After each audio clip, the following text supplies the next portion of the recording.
Përshëndetje, dëgjues të dashur. Sot do t'ju tregoj një histori që ngjall zemërim, dhimbje dhe drejtësi në të njëjtën frymë.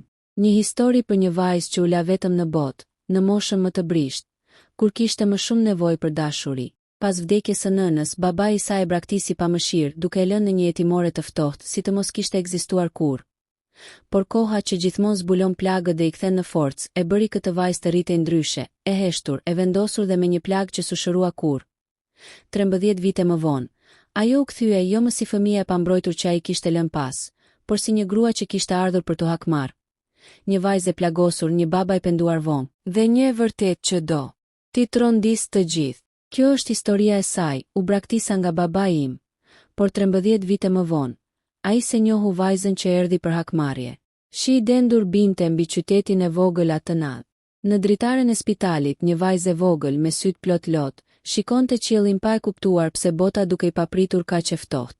Në dhomën ngjitur, trupi i nënës së saj po mbulohej me një çarçaf të bardhë. Ajo quhej Elira, vetëm 7 vjeçe, dhe ajo natë do ta ndante jetën e saj në 2 pjesë. Para dhe pas vdekjes së nënës, në korridorin e gjatë të spitalit, babai i saj, Iliri, ecte me hapa të rënd, pa e kthyer kokën pas.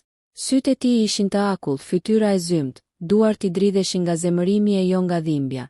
Ai se kishte dashur kur bashkëshorten, e kishte mbajtur vetëm nga turpi i njerëzve. Kur ajo u sëmur, e pasi një barë. Dhe tani që ajo kishte ndëruar jetë, Iliri ndjeu një çlirim të çuditshëm. Por nuk ishte vetëm. Elira e ndiqte pas me duart e vogla që kapeshin pas gjupit të tij. Babi, ku po shkojmë? Ai heshti. Babi, mami do kthehet. Ai ndaloi e pa drejt në sy dhe tha me një zë të ftohtë. Jo, ajo nuk kthehet më. Dhe asun s'mund të kujdesem për t'y lotë të tiranë Elirës në faqe. Po pse, babi? Unë s'kam tjetër njeri. Iliri uli kokën për një moment, sikur diçka i rëndonte ndërgjegjen. Por pastaj fjalët e tij ishin si thika. Sepse ti më kujton atë, dhe unë nuk dua të shoh as fytyrën tënde.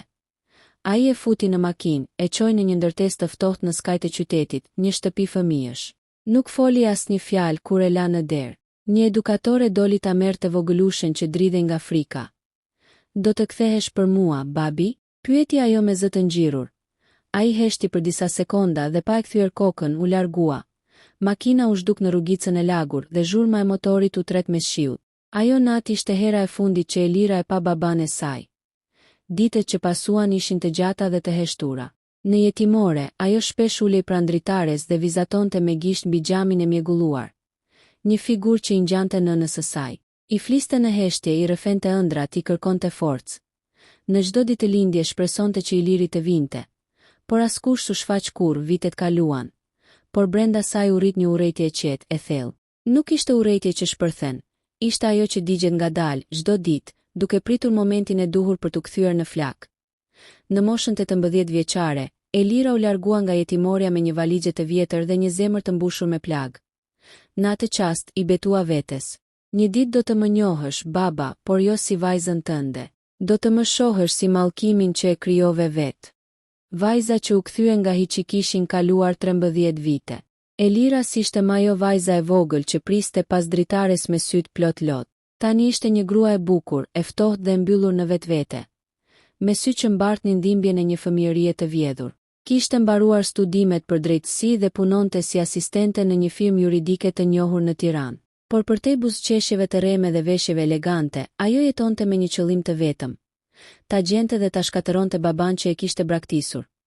Një mbrëmje, ndërsa po kontrollonte dokumente në zyrë, një klient i ri hyri në sallë, një burr i moshuar me flok gri që kërkonte ndihmë për disa çështje pronësie. Sekretarja e la dosjen mbi tavolinë. Emri i klientit. Ilir Shtjefni. Zemra e Elirës ndaloi për disa sekonda. E njohu menjëherë, emri, mbiemri, mosha, gjithçka përputhej. Ishte ai. Babai i saj, frymëmarrja ju rëndua, duart ju drodhen, por ajo e mblodhi veten. U ngrit ngadalë, rregulloi flokët dhe doli përpara tij. Mirë se erdhët, zoti Ilir, tha me një zë të butë, por të ftohtë. Do t'ju ndihmoj unë personalisht. Ai e pa me një shikim të lodhur, pa e njohur. Faleminderit, bi, tha me ton të përulur. Kam shumë halle me këtë pronë.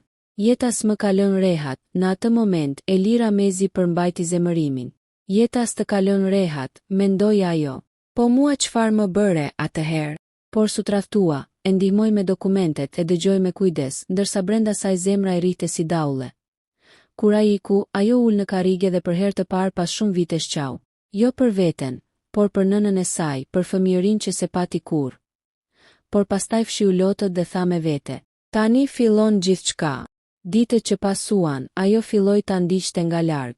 Mori vesh se Iliri jetonte vetëm në një apartament të vjetër.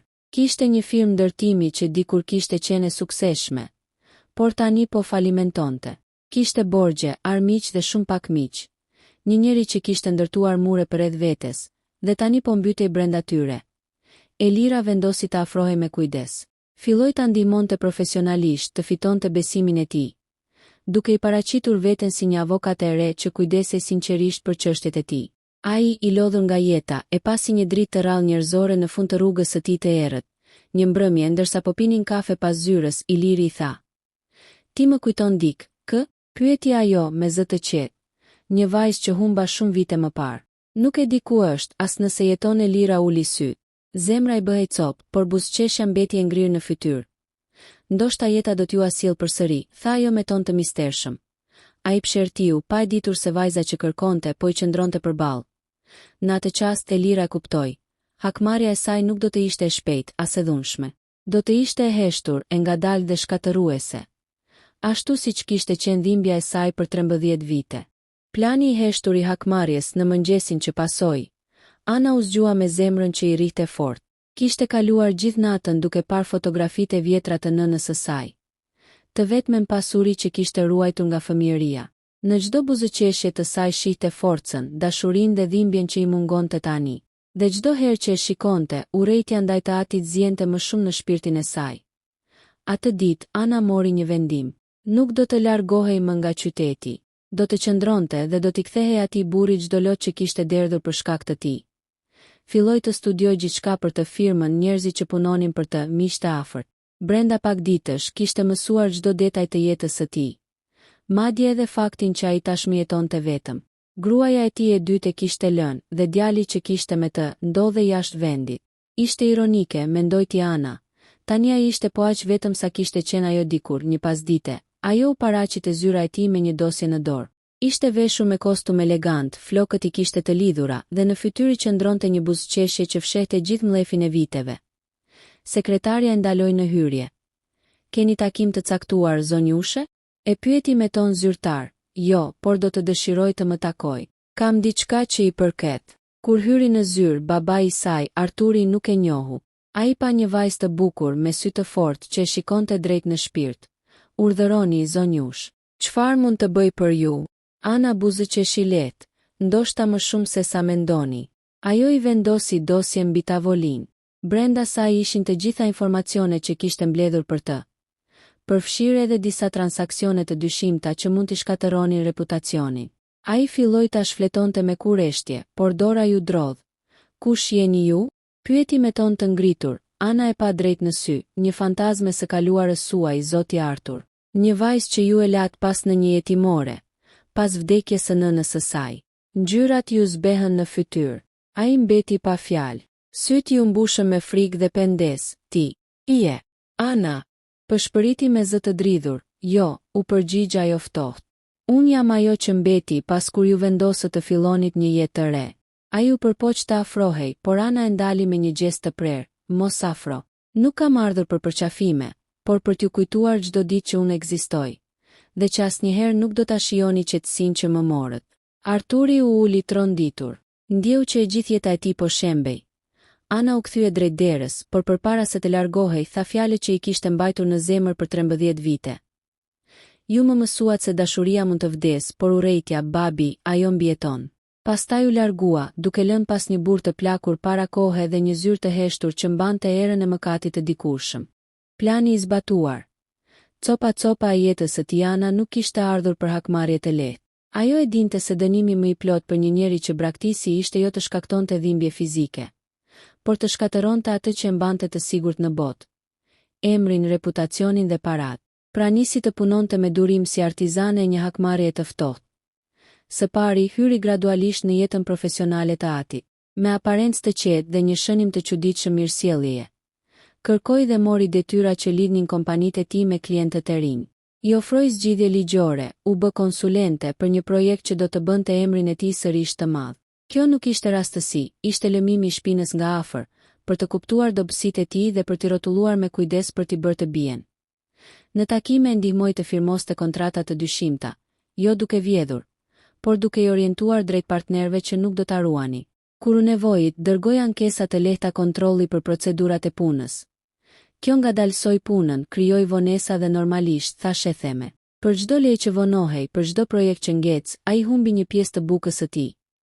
Së dyti, Ana zuri lidhje me një gazetar investigativ që kishte interes për skandale biznesi. Në takime diskrete, i dha dokumente të vogla, fakte që kur bashkoheshin me material më të madh, dilnin si një zinxhir njerëzor. Ajo nuk nxitonte në publikim. E dinte se goditja më e fuqishme erdhi kur e gjithë bota të mendonte se ai ishte i paaft dhe i korruptuar. Kurse shtëpia e tij ishte pjesa e tretë e planit. Ajo që godiste ëndrrën e tij për sukses familjar. Me fonde të kursyera dhe një identitet elegant, Ana bleu pak aksione në kompanitë ku Iliri kishte interesa. U bë pjesë e përbërjes ligjore që vendoste rregullat e brendshme. Nga brenda, me dokumente dhe procedura, bëri presion që projektet të cilat po i shpërndanin reputacionin të refuzoheshin. Njëra pas tjetrës, firmat nisën të largonin partnerët. Klientët u trembën, bankat kërkuan garanci. Iliri u pa papritma si një pushtues i dështuar, dikush që kishte ndërtuar me gisht, por që tani po rëshiste poshtë. Në shtëpi, Ana i la mesazhe të ftohta si stilet e një dritareje që mbyllej ngadalë. Një portret të vjetër të nënës së saj e dërgoi te dera e tij me një cop letër. Ke humbur diçka të shtrenjtë. Mendo për atë që la. Ai hite një sy dhe i hodhi, por fjalët kishin mbetur si granula krip që pikonin në lëkurë, ngadalë duke bërë plag. Në një darkë biznesi, kur Iliri ishte i vetmuar në tryez dhe pa mikpritjen që ai dikur ishte, një raport u shpërnda nëpër email, një përmbledhje me datat e pagesave të vonuara, kontratat e anuluara dhe një listë transaksionesh të shpejta që dukeshin keq në sytë e investitorëve.